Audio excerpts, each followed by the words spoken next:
기도하십시다. 하늘에 계신 우리 아버지, 오늘 이 아침에도 우리의 심령에 뜨거움을 주시고 주를 사모하는 마음으로 주의 전을 찾도록 도와주심을 감사드립니다. 오 주여, 우리가 주님을 사랑하나이다. 주께서 우리의 힘이 되시며 우리의 반석 되시며 우리의 손방패 되시고 우리의 승리의 깃발 되시는 우리 주님을 인하여 언제나 즐거워하며 주님을 찬양합니다. 이 아침에도 우리에게 새 힘을 주옵소서. 새 영으로 우리에게 부어주옵소서. 당신의 말씀으로 우리를 새롭게 하여 주옵소서. 예수 그리스도 이름으로 간절히 기도드리옵나이다. 아멘. 지난밤 잘 주무셨습니까? 방송을 통해서 함께 참여하시는 우리 성도님, 지난밤 잘 주무셨습니까? 오늘도 하나님께서 우리 생애 가운데 말씀으로 함께 하시고 또 이 기도로 우리의 삶을 시작하는 거룩한 하루가 되기를 주의 이름으로 축복합니다. 오늘은 데이 21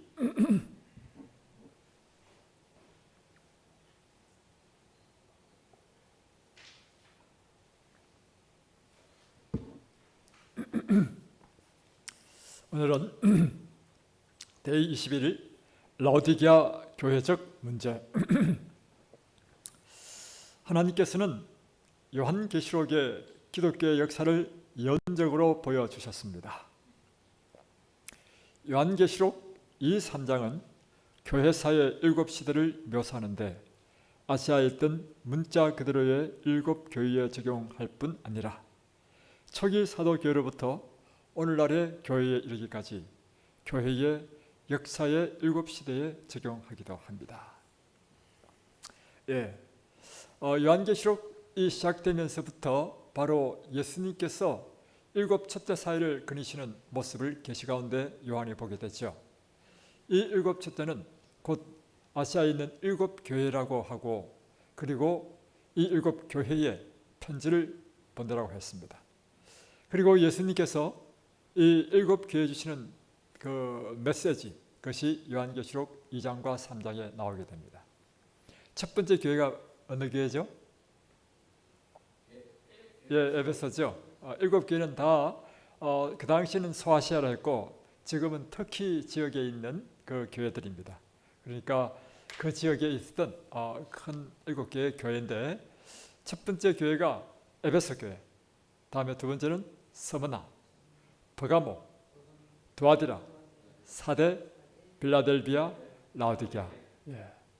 이 7 교회에 보내는 그것은 그 당시 실제로 있었던 7 교회의 처지와 형편에 맞는 권면이기도 했고, 또한 이것이 계시이기 때문에 예언적으로 예수님 부활 성천 이후부터 예수님 재림 때까지, 다시 변하면 세상 마지막 때까지 이 세상의 교회의 형편을 7시대로 나누어서 보여준 것입니다. 그래서 에베소 교회는 아주 순결한 시대였죠.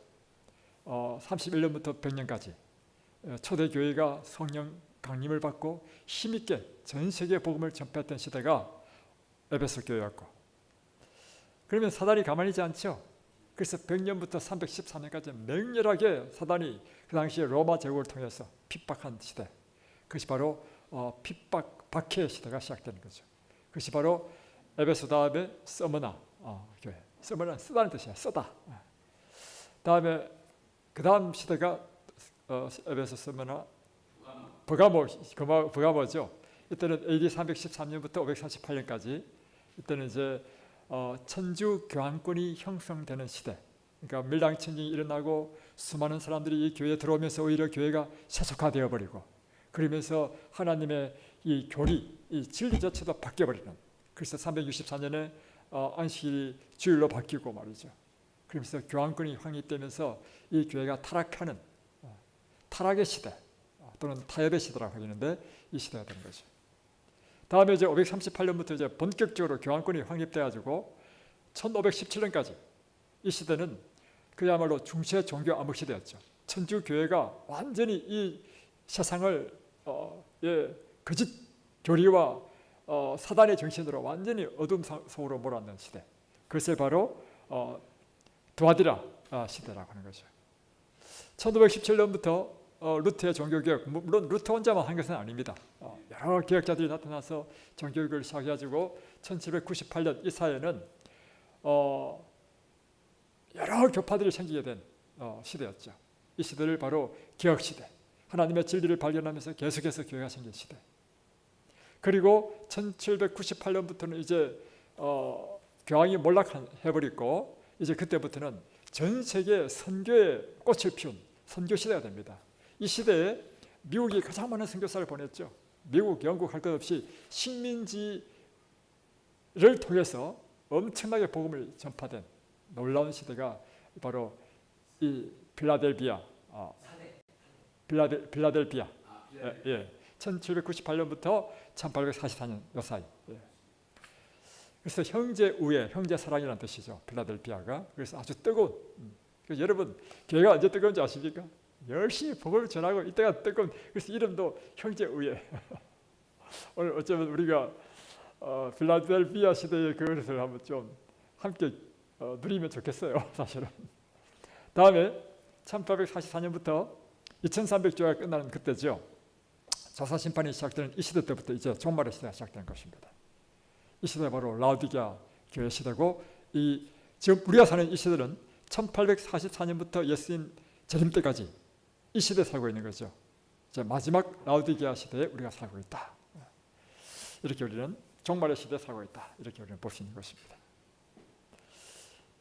이 7교회 가운데 7번째 교회가 우리가 속해 있는 교회이기 때문에, 시대이기 때문에 이 7번째 교회가 우리가 지금 오늘 다루고자 하는 초점입니다. 이에 대한 기술이 요한계시록 3장 14절로 21절에 있는데, 라오디게아 교회의 사자에게 편지하라. 아멘이시요 충성되고 참된 정인이시요 하나님의 창조의 근본이신 이가 이르시되, 내가 내 행위를 아노니 내가 차지도 아니하고 뜨겁지도 아니하도다. 내가 차든지 뜨겁든지 하기를 원하노라. 내가 이같이 미지근하여 뜨겁지도 아니하고 차지도 아니하니 내 입에서 너를 토하여 내치리라.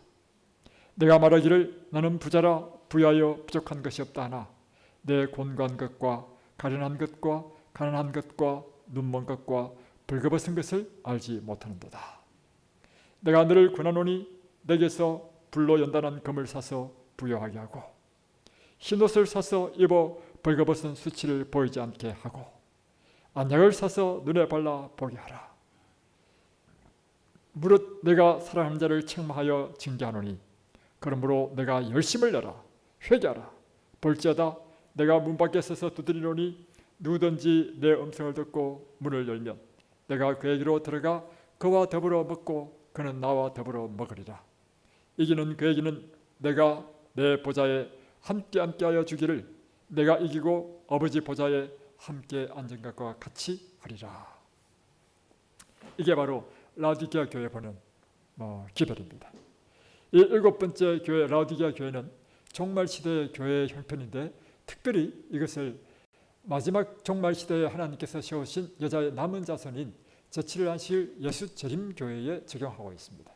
그러니까 이 요한계시록 3장 14절 21절은 누구에 대한 이야기냐면, 오늘 이 수많은 교회 가운데 특별히 여자의 남은 자손인 재림 교회에게 보내는 기별이라는 것입니다. 우리의 형편이 어떤 형편이냐? 지금 이런 형편이라는 것입니다. 차지도 않고 뜨겁지도 않고 뜨뜻미지근해서 하나님께서 역겨워서 토해버릴 수밖에 없는, 별로 좋은 메시지가 아니네요, 그죠? 오늘 우리 교회가 이런 형편에 있다는 것을 우리가 다시 한번 보겠습니다. 마지막 시대로서 오늘날을 라오디게아 교회 시대라고 부릅니다. 라오디게아는 냉온 수치료를 위한 온천장으로 유명하였으며 수치료의 효능은 오늘날에도 잘 알려져 있습니다. 사실 이 성지순례 가보면 라오디게아 교회는요, 라오디게아 그 지역은 굉장히 아름답습니다. 온천장이 잘 발달되어 있고, 근데 이 온천장이 사실은 온천장은 아닙니다. 왜냐하면 히에라볼리라 하는 그로부터 십몇 킬로 떨어져 있는 그곳에서 뜨거운 물이 흘러오면서 다 식어버렸기 때문에 온천장 역할을 하지 않고 그 미지근한 물인데 그 지역이 석회암 지역이에요.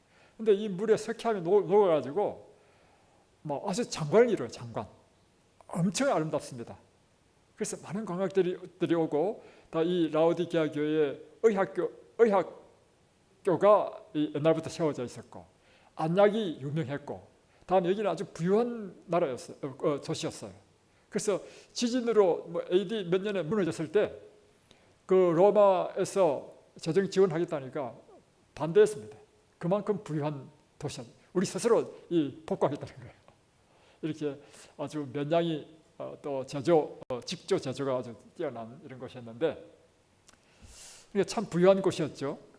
그런데 그 물이 말이죠. 아주 미지근한 물이란 말이에요. 그래서 하나님께서 오늘날의 교회를 차지도 아니하고 뜨겁지도 아니한 미적지근한 상태로 언급하는 데는 함축된 의미가 있습니다. 하나님께서는 이를 무척이나 불쾌하게 여기십니다. 때문에 교회가 이렇게 미적지근한 상태로 머문다면 하나님께서는 당신의 입에서 토해내실 것이라고 하십니다. 하나님께서 보시기에 이런 미적지근한 상태가 왜 그토록 심각한 것입니까? 답변은 교회에 대한 하나님의 기대에서 나타납니다. 하나님께서 바라시는 것은 교회가 차갑든지 뜨겁든지 한 것, 즉 교회가 이 지상에서 치유하는 용성을 가지는 것입니다. 그러니까 하나님께서 원하시는 것은 이 교회가 세상을 치유하는 용성을 가진 교회가 되기를 원하는 것입니다.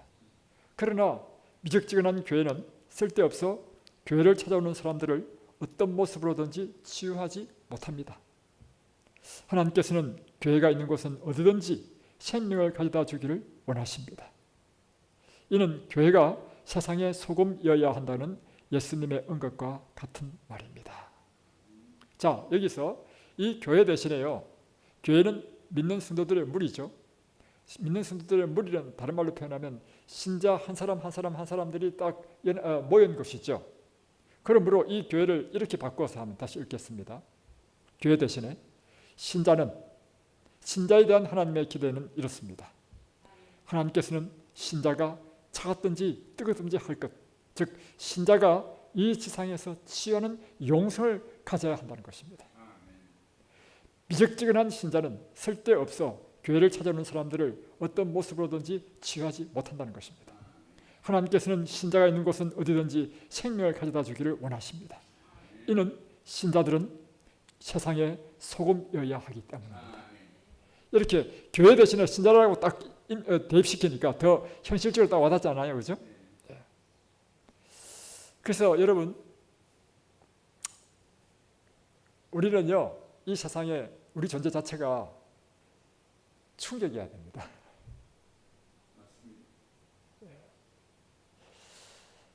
세상에 문제가 있으면, 인생에 문제가 있으면 첫 번째 생각나는 사람이 누가 생각나야 되느냐면 그 재림교회 나가는 저 누구야, 김집사, 그 김집사가 딱 생각나야 돼. 또 저 서집사가 딱 생각나야 돼. 그 집사한테 가기만 하면 내 인생의 문제가 해결될 것 같아. 이렇게 되는 것이죠. 어제네요. 또 한 집사님과 통화를 했는데, 목사님, 우리 옆집에요, 그 은행장 하다가 이제 은퇴를 하신 분이 있는데요. 이분이 우울증이 걸려가지고 뭐 항상 그동안 살아오면서 자기가 안 좋았던 거 불평만 하고 사람 만나기도 꺼려하고 집안에만 있다는 거예요. 그래서 그 부인이 죽으려는 겁니다. 그래서 목사님, 이번 안식일날요, 이분을 우리 교회 데리고 오려고요. 이분은 우리 교인도 아니야. 데리고 오려고요. 자, 이야기하니까 교회 가는 거 싫대. 그러면 안식 오후에 우리 그 모임 있죠? 그 모임에 데리고 갈 테니까 목사님 어떻게 잘 한번 구워 삶아 보십시오. 이것은 무엇을 의미하냐면 이것을 의미합니다. 지금 인생에 문제가 있는 사람을 발견했어. 이 사람을 딱 보자마자 누가 생각나냐면 이 진접교회에 데리고 가면 해결되겠다는 생각나기 때문에 그렇게 말을 할 거 아닙니까, 여러분? 이게 뭐냐면 교회는 영혼을 치료하는 곳이 되어야 된다는 것입니다. 그러니까 지난번에도 이야기했죠. 한 자매가 아토피가 딱 생기니까 온갖 병원에 가서 아무리 해도 생각 안 되니까 딱 생각나는 것이 이 권 목사님 이 부부에게 딱 생각나는 거야.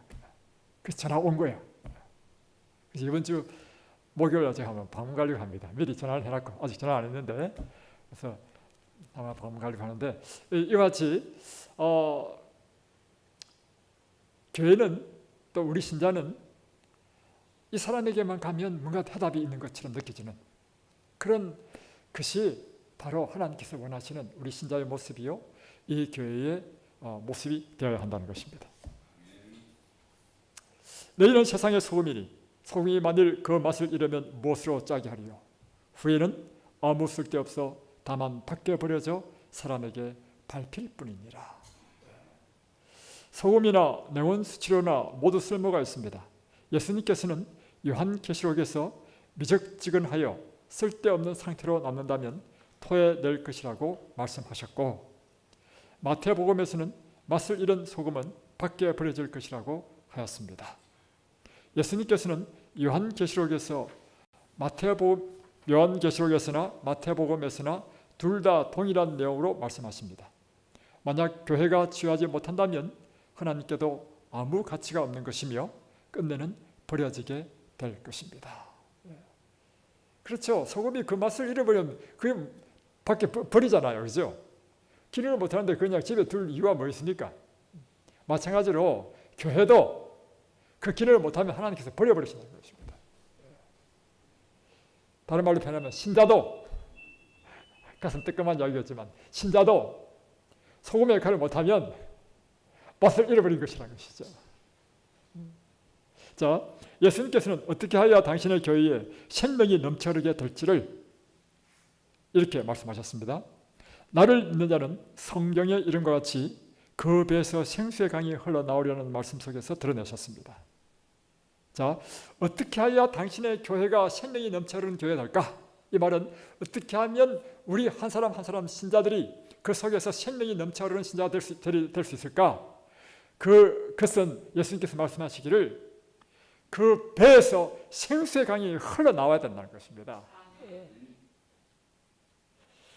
이 생수의 강이 뭐냐 이거죠. 바로 성령의 충만함이 우리 속에서 넘쳐나야 된다는 것입니다. 요한은 예수님의 이 말씀을 다음과 같은 의미로 해석했습니다. 이는 그를 믿는 자들이 받을 성령을 가리켜 말씀하신 것이라. 예수께서 아직 영광을 받지 않으셨으므로 성령이 아직 그들에게 계시지 아니하시더라. 성령의 침례를 통하여 교회의 생명이 넘쳐 흐를 것입니다. 마지막 시대 라오디게아 교회 그리스도인들을 향한 하나님의 경고가 매우 심각하다는 것을 분명히 알 수 있습니다. 만약 주님께서 오실 때 그분을 만나기 위하여 준비하려면 우리는 지금의 상태에서 깨어나야 하고 하나님께서 우리를 쓸데없는 것에서 쓸모있는 것으로 변화시키도록 허용해야 합니다. 그래서 우리가 이 새해마다 성령의 침례를 구하는 것입니다. 그러나 슬픈 사실은 라오디게아 그리스도인들은 여전히 그들의 위태로운 영적 상태를 깨닫지 못하고 있습니다. 내가 말하기를 나는 부자라 부여하여 부족한 것이 없다 하나 내 곤고한 것과 가련한 것과 눈먼 것과 벌거벗은 것을 알지 못합니다. 이 말씀이 무슨 말씀이냐면 한마디로 우리는 여자의 남은 자손이야. 재림교회는 이 시대의 마지막에 하나님께서 택하신 교회야. 또 우리에게는 예언의 신이 있어. 우리에게는 다른 건강기별이 있어. 이와 같은 것이 뭐냐면 우리는 막 부유하고 우리는 부족한 것이 없다. 하지만 실제적으로 그 개인의 삶을 보면 능력이 없어. 왜 능력이 없느냐? 주신 건강기별대로 실천도 안 하니까 능력이 없고 하나님께서 그 밝은 빛을 주셨는데 그 빛대로 살지 않으니까 능력이 없고 이게 오늘 우리의 상태로 하는 것입니다. 자, 깊이 생각하기가 토론하게 보겠습니다. 1. 왜 하나님께서는 교회가 차갑든지 뜨겁든지 하기를 원하십니까? 왜 교회 대신에 왜 하나님께서는 신자가 차갑든지 뜨겁든지 하기를 원하십니까? 그 이유는 차갑든지 뜨겁든지 해야 이 유용성이 있다는 유용. 영혼을 치료하는 능력이 있다는 것입니다. 영혼을 치료하기 위한 능력이 있는 그런 신자와 교회가 되기를 바라시기 때문이다. 다음, 오늘날의 교회가 미적지근하다고 하였을 때 그 의미는 무엇입니까?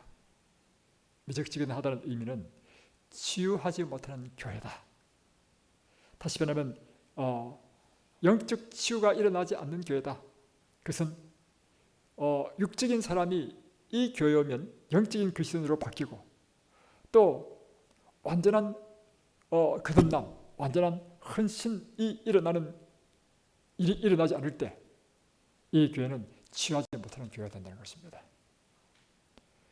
그것은 구체적으로 표현하면 정말 이기적인 사람이 또 자기중심적인 사람이 하나님의 진리의 말씀을 통해서 이타적이고 모아적인 이런 사랑의 사람으로 바뀌고 교만한 사람이 겸손한 사람으로 바뀌고 거칠은 사람이 온유한 사람으로 바뀌고 우리의 삶의 목적이 이 세상에서부터 하늘의 나라와 그 일을 구하는 사람으로 바뀌고 이런 것이 바로 이 치유하는 교회.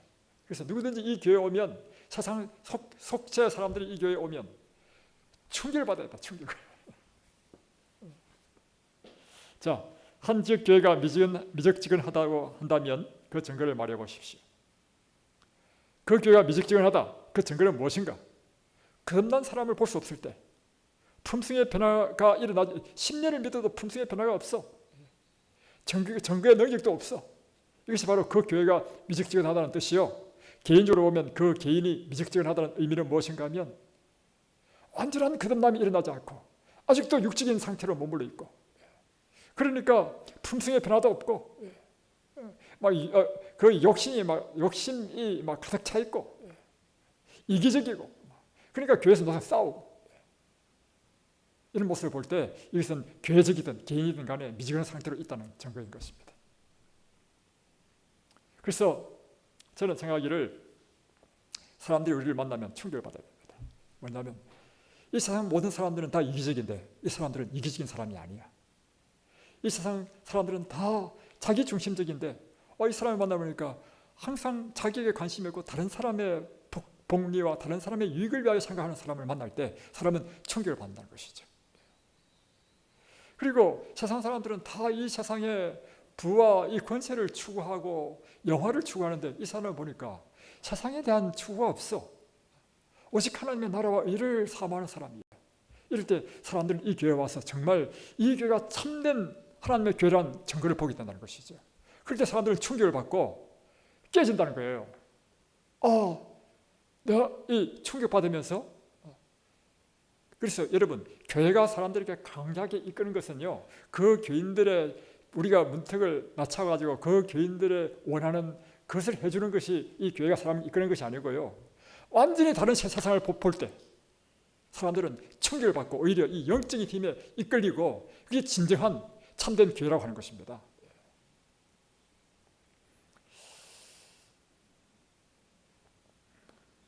성령으로 죄를 이기고 의로운 생애를 추구하는 도덕적으로 높은 차원을 추구하는 한 무리를 볼 때 그러면서 그들의 모임은 뜨거운 사랑이 있고 그리고 끊임없이 다른 사람에게 베풀고 그러면서 끊임없이 자기를 낮추고 겸손하고 그러면서 무례하지 않냐고 예의 바르고 오늘 이런 모습을 세상 사람들은 이 교회에서 보기를 원한다는 것입니다. 이럴 때 이 교회가 정말 소금이요 빛이 되는 교회가 되고 이것이 바로 뜨거운 교회 바로 예수님께서 원하시는 교회가 바로 이런 교회라는 것입니다. 우리가 이런 교회 되도록 우리가 이런 신자 되도록 이 시간 기도하십시다. 하늘에 계신 우리 아버지 오늘 우리에게 라오디게아 교회의 상태를 낱낱이 해부해 주시고 우리의 민낯을 보여주심을 주님 앞에 감사드립니다. 어쩌면 우리가 이 미직직한 교인처럼 재림 교인이라는 이 자부심으로 우리가 여자의 남은 자손이요 또한 진리를 가졌다는 그 자부심 그리고 그 밝은 이 진리의 빛을 받은 그 예언의 신으로 인하여 우리가 자부하고 또 건강 기별을 가졌다는 그것으로 우리가 자부하는 그런 정말 스스로 부유하다고 생각했던 사람은 아닌지 모르겠습니다.